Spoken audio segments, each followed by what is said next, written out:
بسم اللہ الرحمن الرحیم۔ السلام علیکم۔ سعودی عرب کے وزیر خارجہ ایک بہت بڑی ٹیم کے ساتھ، جس میں تجارتی وفد بھی شامل ہے،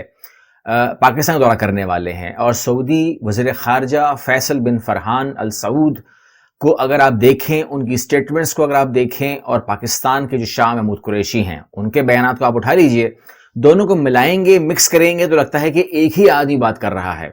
دنیا کنفیوز ہے، دنیا پریشان ہے۔ وجہ اس کی یہ ہے، پریشانی جائز بھی ہے، کیونکہ بظاہر ہم کو یہ بتایا گیا تھا کہ پاکستان کے اور سعودی عرب کی راہیں جدا ہو چکی ہیں، اور $2 ارب مانگ لیے اور پاکستان نے واپس کر دیے، اب چیپٹر کلوز ہو گیا ہے، OIC جو ہے وہ اس حق میں آ جائے گا، بہت ساری باتیں، سٹیٹمنٹس تو ہم نے بھی پڑھی، میں نے بھی آپ کو بتایا اور آپ نے بھی پڑھی ہوں گی، تمام چیزیں ہمارے سامنے آئیں۔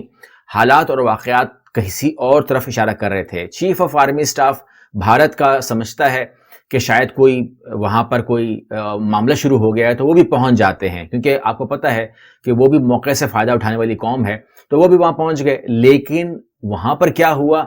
یہ خبر بھی ہمارے سامنے آتی ہے، وہیں سے آتی ہے جہاں آپ کو بتانے والا ہوں۔ سرمایہ کاری کیوں ہو رہی ہے پاکستان میں، اور سعودی عرب جو ہے اتنی بڑی بڑی کمپنیوں کو لے کر جو کمپنیز اس کی ہیں سعودی عربیہ کی، کیوں آ رہی ہیں، اور خاص طور پہ آئل ریفائنری کے حوالے سے وزیر توانائی بھی کیوں آ رہے ہیں۔ بات یہ ہے کہ اگر تلخیاں ہوتی ہیں یا کوئی معاملہ خراب ہوتا ہے یا دوریاں ہیں، حقیقت میں دوریاں ہیں، تو ایسے ملک میں تو آپ سرمایہ کاری پھر نہیں کریں گے، کیونکہ جب آپ نے کسی ملک کے ساتھ رہنا ہی نہیں ہے اور راہیں جدا کرنی ہیں، تو راہیں جدا کرنے کے مطلب کے اندر سرمایہ کاری تو نہیں آتی ہے۔ سرمایہ کاری کا مطلب ہوتا ہے کہ آپ تو پہلے سے زیادہ قریب کی بات کر رہے ہیں، آپ تو اس سے زیادہ قربت کی بات کر رہے ہیں۔ تو اس ویڈیو میں ہم نے تمام کی تمام باتوں کو وہ باتیں کرنی ہیں جو آپ کے سامنے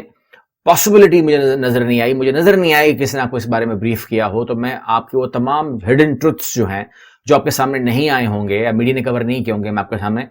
رکھنا چاہتا ہوں۔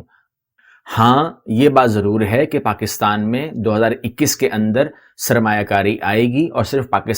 سعودی عرب سے نہیں آئے گی، بہت سارے ممالک سے آئے گی، اور اس کے اندر سعودی عرب اب اپنا بڑا حصہ ڈالنے والا ہے، یہ بات بھی صحیح ہے۔ اور 2-3 ایسے ملک بھی ہیں جو سرپرائز ہیں پاکستان کے لیے اور دنیا بھر کے لیے، ہمارے لیے سرپرائز نہیں ہے، دنیا بھر کے لیے سرپرائز ہوں گے جب وہ یہاں پر سرمایہ کاری کریں گے اس حساب سے جس کا کسی نے تصور بھی نہیں کیا۔ 2021 کے اندر ایسا کیا چینج آنے والا ہے، تو وہ یہ ہے کہ اب ہم پہ بھی ڈیپینڈ کرتا ہے کہ ہم ان تمام معاملات کو ہینڈل کیسے کرتے ہیں، کیونکہ ہینڈل کرنا بہت ضروری ہے۔ پاکستان کے پاس ایک چیز تو آ رہی ہے، اپرچونٹی تو آ رہی ہے، لیکن اس اپرچونٹی کو کیش کرنا ہماری ذمہ داری ہے۔ سعودی عربیہ جہاں پر انویسٹمنٹ کی بات کر رہا ہے، 2021 سے بات شروع ہوتی ہے، جنوری سے آئل ریفائنری کی بات کر رہا ہے، اور خاص طور پہ جو سب سے بڑی خوشخبری ہے میں کہوں گا وہ ہے ٹورزم سیکٹر کو لے کر۔ پاکستان میں وہ کہہ رہا ہے کہ ہم ٹورزم سیکٹر میں انویسٹمنٹ کرنا چاہتے ہیں، بالکل لیٹسٹ ڈیولپمنٹ کرنا چاہتے ہیں، پاکستان کو ہم ایک ٹورسٹ کنٹری کے طور پر بنانا چاہتے ہیں، جہاں پر بہت بھاری سرمایہ کاری جس کا تصور دنیا نے نہیں کیا ہے وہ ہو سکتی ہے اگر پاکستان نے انہیں فیسیلیٹیٹ کیا ٹورزم کے حوالے سے۔ تو یہ جو صرف اور صرف ٹورزم کی جو انویسٹمنٹ ہے وہ کہیں نہ کہیں $20 ارب سے اوپر ہی ہوگی، نیچے نہیں ہوگی۔ اس کے علاوہ جو پرائیویٹ کمپنیز ہیں وہ اپنے مواقع دیکھے گی، ان کو کہا گیا کہ آپ آئیے، آپ اپنے مواقع دیکھیے اور آپ کیجئے۔ اس کے علاوہ آئل ریفائنری کی بات میں نے کہا کہ وہ ہوگی، لیکن جو وزیر خارجہ آ رہے ہیں وہ کسی اور طرف، یعنی کہ ان کو ملنا ہے صدر پاکستان عارف علوی صاحب سے، وزیر اعظم پاکستان عمران خان صاحب سے، شاہ محمود قریشی وزیر خارجہ سے، انہوں نے ملنا ہے اور انہوں نے بہت ساری باتیں کرنی ہیں۔ اور جب ان ممالک نے، کسی بھی ملک نے جب باتیں کرنی ہوتی ہیں اس قسم کی جو دنیا کے سامنے نہیں لانی ہوتی، تو پھر وہ ملاقاتوں کے ذریعے، براہ راست ملاقاتوں کے ذریعے ہی ہوتی ہیں، اور اس کے اندر کوئی خط و کتابت یا کوئی ٹیلی فون کالز یا ایسی کوئی چیزیں پھر نہیں استعمال کی جاتی، کیونکہ آپ جانتے ہیں کہ ہر طرف سے ایجنسیز جو ہیں ایکٹیویٹ ہوتی ہیں۔ سعودی عرب کے ساتھ جو ہمارے ریلیشن ہے اس کے اندر سب سے بڑا پوائنٹ یہ بھی ہے کہ سعودی عرب کی اور UAE کی جو حفاظت کی ذمہ داری ہے وہ پاکستان کے پاس ہے، اور اس اپرچونٹی کو ریپلیس کرنے کے لیے بھارت کی خواہش تھی کہ وہ آئیں اور ان کو بتائیں کہ جی آپ ان کی تمام جو مزدور طبقہ ہے، جو لیبر طبقہ ہے UAE سے اور سعودی عرب سے، اس کو آپ ریموو کر دیں، اس کے بدلے وہ اپنی فوج باہر نکال لے گا اور ہم اپنی جو